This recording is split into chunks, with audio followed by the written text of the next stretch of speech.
ఎక్కడైతే ఒక రివర్స్ ఉన్న ట్రిబ్యూటరీస్ ఉంటారో ట్రిబ్యూటరీస్ నుంచి కూడా వరద కొద్దిగా రావడం జరిగింది. దానివల్ల ఈ వరద ఆ పై వరద ఈ వరద వల్ల కొద్దిగా భద్రాచలంలో కొద్దిగా పోలవరం కట్టడం వల్ల కూడా డిశ్చార్జి ఫాస్ట్ కావట్లేదు. గతం కన్నా ఇక్కడ డిశ్చార్జి చాలా స్లోగా రిసీడింగ్ స్టార్ట్ అయింది భద్రాచలం. ఇప్పుడు కొద్దిగా స్టాండర్డ్ అయింది. మనం ఈరోజు దుమ్మోడ ఎగువ ప్రాంతాల్లో దుమ్మోడం కానీ చెర్ల కానీ తగ్గుముఖము అక్కడే రిసీడింగ్ స్టార్ట్ అయింది ఆల్రెడీ. ఇక్కడ నుంచి మధ్యాహ్నం నుంచి కూడా రిసీడింగ్ 55-56 వరకు వచ్చి కూడా రిసీడింగ్ స్టార్ట్ అయ్యే అవకాశం 100% ఉంటుంది. ఎందుకంటే పైన ఫోర్కాస్ట్ కూడా మన శ్రీరామ్ సాగర్ నుంచి కానీ అదేవిధంగా కాళేశ్వరం నుంచి కానీ అలానే మేడిగడ్డ నుంచి అన్నీ చూశారు. ఎక్కడ కూడా వాటర్ లేదు. అక్కడ కూడా తగ్గుముఖం పడుతుంది.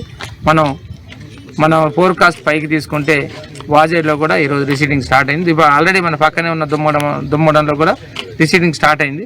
త్వరలో మధ్యాహ్నం కూడా ఇక్కడ భద్రాచలం నుంచి కూడా రిసీడింగ్ స్టార్ట్ అయ్యే అవకాశం ఉంది. మనకు అప్రమత్తంగా ఉండండి ఖచ్చితంగా లోతట్టు ప్రాంతాల వారు. అలానే నాకు తెలిసినంత వరకు ఫోర్కాస్ట్ లేదు కాబట్టి ఎటువంటి ప్రమాదం లేకపోతుందని కోరుకున్నా. అయినా కానీ లోతట్టు ప్రాంతాల అందరినీ కూడా అప్రమత్తంగా ఉండండి, జాగ్రత్తగా ఉండండి. ఏదైనా అవకాశం సర్ప్రైజ్ రైన్స్ వచ్చి మనకు పెరిగే అవకాశం కూడా ఉంటుంది. మీరు అందుబాటులో ఉండాలి. మనం కాస్త ఏమైనా ఉంటే ఇలాంటిది సర్ప్రైజ్ వాటర్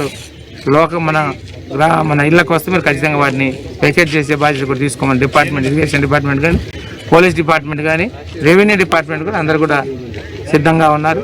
అందరం మేపాటమే దాంతోపాటు పార్టీ నాయకులు అందరం కూడా సర్పంచ్ గారు కానీ ఇటు ఉప సర్పంచ్ గారు కానీ అందరూ మా కార్యకర్తలు అందరూ కూడా యాక్టివ్ చేసుకుంటూ తెల్లవాళ్ళు 5 o'clock వచ్చాం, నైట్ వచ్చాం, అన్నీ కూడా చూసుకుంటూ వెళ్తూ ఉన్నాం. ఖచ్చితంగా వీటిని స్ట్రీమ్లైన్ చేసే బాధ్యత మేము. అలానే ఈ నీళ్లు రోడ్ ఎక్కకుంటే వచ్చినాయి కాబట్టి కరకట్ట నుంచి లీక్ అయ్యి వచ్చింది. ఇప్పుడు దీన్ని కూడా స్ట్రీమ్లైన్ చేయమని ఇరిగేషన్ డిపార్ట్మెంట్ వారిని కోరాం. ఖచ్చితంగా వారిని స్ట్రీమ్లైన్ చేసి ఏదైతే గేటు వాళ్ళు కరెక్ట్ కూర్చోలేదు ఆ గేట్ వాళ్ళని కరెక్ట్ కూర్చునేదాకా ఫిట్ అయ్యే విధంగా మీరు చేయాలని కోరటం జరిగింది. ఎందుకంటే అది ఫస్ట్ టైం కొత్త గేట్లు కాబట్టి ఒక కర్ర ఉండటం వల్ల ఒక గేట్ సరిగ్గా కూర్చోలేదు. దాన్ని కూడా స్ట్రీమ్లైన్ చేయండి అన్నాను. ఖచ్చితంగా ఈసారి కొద్దిగా ఆయిలింగ్ చేసి స్ట్రీమ్లైన్ చేస్తారు.